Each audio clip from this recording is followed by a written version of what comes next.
Hi, everyone. My name's John Sims, and I'm the director of Safer Care Texas, the patient safety division of the University of North Texas Health Science Center at Fort Worth.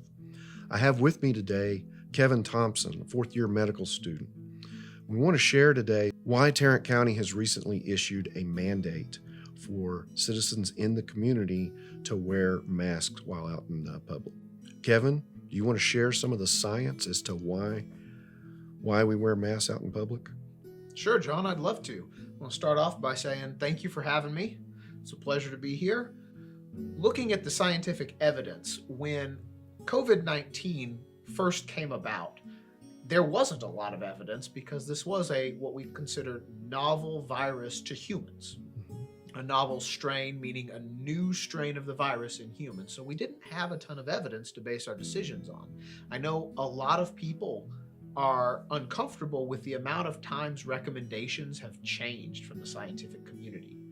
What I will say is that as a community, as evidence gets better and better, we adapt. That is what we've always done, and that's what we'll continue to do. Adapting to the new evidence.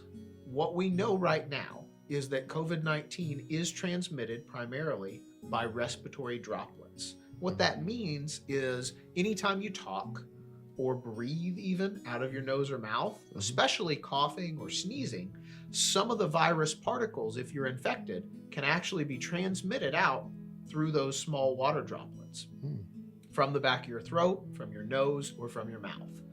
Wearing a mask then is a highly effective way of preventing those respiratory droplets from being transmitted. It also prevents those respiratory droplets from evaporating and hanging around in the air or landing on surfaces and contaminating those surfaces, which are other ways that the virus has been shown to be transmitted. With that in mind, there have been a bunch of studies looking at mask wearing and the different types of masks and what might be effective at preventing the spread of this virus. Every single one of those studies have shown that mask wearing is an effective means of preventing transmission. Those studies have shown us that even simple cloth pieces of fabric, like a washcloth, as well as a cotton shirt or a bandana, can prevent a significant, meaning more than 50% decrease in the amount of virus you're shedding. What the studies have also shown us is that wearing masks not only helps prevent you from spreading the virus, it also decreases your risk of getting the virus from someone else.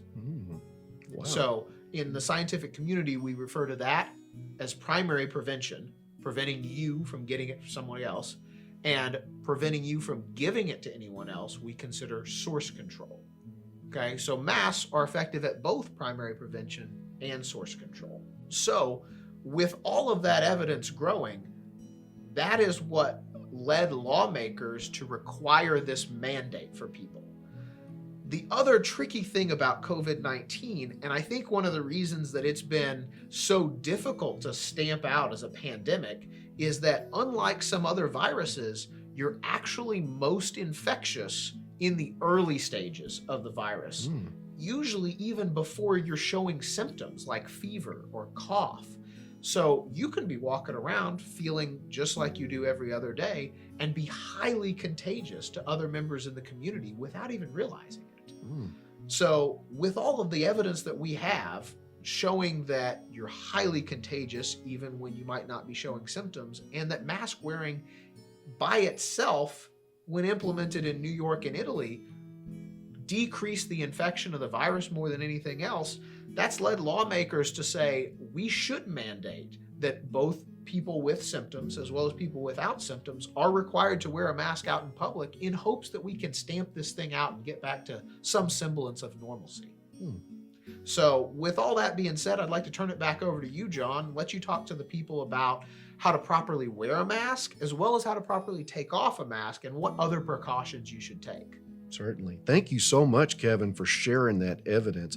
I was not even aware about the primary prevention potential with wearing masks. That is excellent. Again, thank you so much for sharing that. No, you're welcome. So I've been out in the community a lot, and the folks that I have seen wearing masks are not wearing them appropriately. And so I'd like to demonstrate how to wear a mask appropriately. Before I do that, I want to emphasize the importance of washing your hands thoroughly for 20 seconds, covering all sides of your hands before you put your mask on. Secondly, there is one variation called the N95 mask. I've seen some of those out in the community. I'd like to strongly advise against that. And the reason is there's a worldwide shortage of N95 masks, and these masks need to be reserved for frontline healthcare providers who are providing direct patient care to COVID positive patients. This is a surgical mask, okay? And this surgical mask is blue on one side and it's white on the other. There's a metal insert at the top. Simply affix that metal insert to the bridge of your nose, pull the ear straps around your ears, pull the accordion portion of the mask around your chin, and then affix the metal insert around your nose to where it's comfortable and it'll stay on. This is the way that you should wear a mask the entire time that you are in the public, okay? I have seen it like this. I've seen it like this. I have even seen people wearing their masks like this. As Kevin demonstrated, this will not prevent the spread of COVID-19. And the other thing Kevin mentioned was about source control. Source control means that we have got to get a handle on the spread of COVID-19. And right now we are going in the wrong direction. So please wear your mask appropriately. So this is a cloth mask and it goes on exactly the same way as the surgical mask. If you don't have either one of those, you can use a simple bandana, as Kevin outlined. Just be sure that you cover your nose and your mouth tight around your back, and you got yourself a mask. John, do you want to address how to appropriately take off your mask and what you should do with it after you're done for the day? Sure. So taking off your mask, again, for a surgical mask, this is a one-time use. So you want to remove it and discard it in the trash. The cloth mask and the bandana, you can wash in the washing machine with your regular laundry every day. And I recommend that you do that every time that you use your mask on a daily basis.